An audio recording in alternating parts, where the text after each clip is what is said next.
Forgetfulness.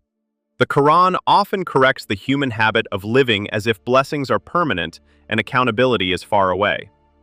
People get absorbed in routine, comfort, work, conflict, and desire, and slowly the heart becomes inattentive. The Quran interrupts that state again and again by calling people to remember God, remember death, remember past nations, and remember the favors they live inside every day. This habit of forgetfulness is as old as humanity itself. Even when truth is known, it can fade under distraction. What makes the Quran's correction so powerful is that it does not only give information, it repeats, revisits, and reminds in different ways, because human beings do not drift only from ignorance, they drift from neglect. That matters because forgetfulness is not a small private weakness. It affects gratitude, ethics, priorities, and the whole direction of a life. Arrogance. The Quran repeatedly corrects the habit of thinking too highly of oneself. Sometimes arrogance shows up in power, where a person begins to act as if no one can question them. Sometimes it appears in wealth, knowledge, status, lineage, or even religious confidence. The Quran brings this back into proportion by reminding people how they were created, how limited they are, and how quickly strength can disappear. It tells stories of figures and nations who became swollen with pride and then collapsed under the weight of their own delusion. In the world of the Quran, arrogance is not just bad manners, it is a spiritual distortion. It makes a person resistant to truth, unable to listen, and unwilling to admit need. That is why the Quran opposes it so consistently. Humility, in contrast, allows a person to see clearly, receive guidance, and live with a truer sense of place in the world. Ingratitude. The Quran corrects the human tendency to receive endlessly and still complain as if nothing has been given.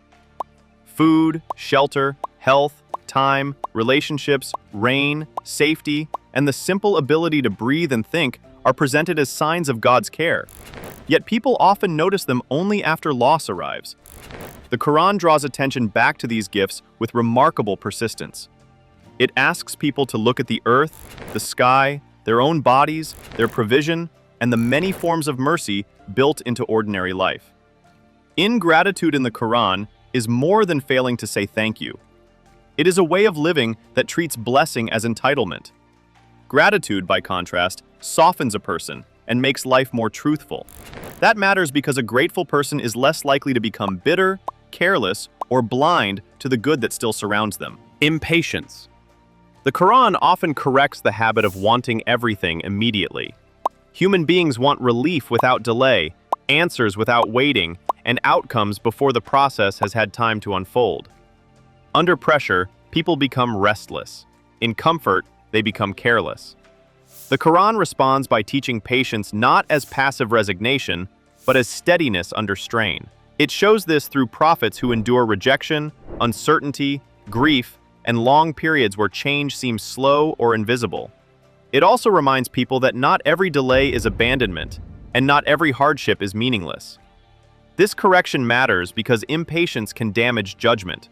It can drive people into despair, rash decisions, broken relationships, and spiritual exhaustion. The Quran gives a slower rhythm. It teaches that growth, justice, and relief often arrive through endurance, trust, and faithful action over time. Love of the temporary world. The Quran corrects the human habit of clinging too tightly to what does not last. Wealth, beauty, success, reputation, possessions, and social standing can all become more important than truth if a person is not careful. The Quran does not treat worldly things as evil in themselves. It recognizes that people need homes, trade, family life, security, and lawful enjoyment. But it draws a sharp line between using the world and being used by it. Again and again, it reminds people that worldly life is brief, changing, and often deceptive in the way it presents itself. Something can look strong and still vanish. Something can look impressive and still be empty. This matters because attachment to the temporary easily reshapes values. A person begins compromising what is right in order to keep what cannot stay anyway. The Quran corrects this by restoring perspective, teaching people to live in the world without mistaking it for the final destination. Harshness. The Quran corrects the human habit of becoming hard in speech, judgment, and treatment of others. Harshness can grow from anger, ego, wounded pride, or the illusion that strength always has to sound severe.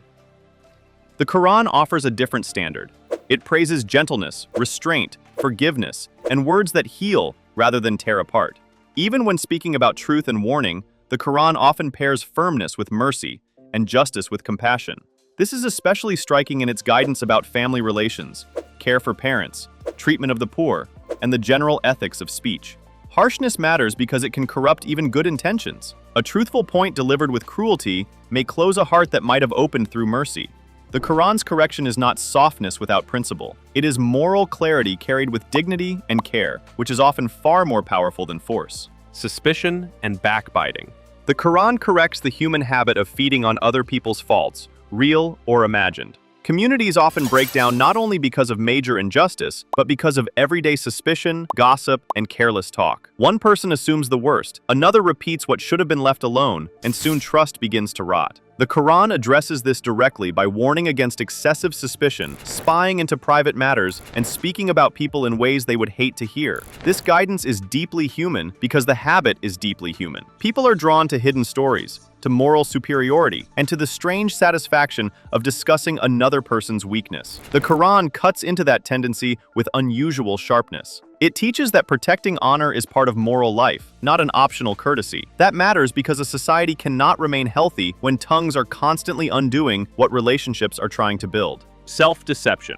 The Quran repeatedly corrects the human habit of lying to oneself while pretending everything is fine.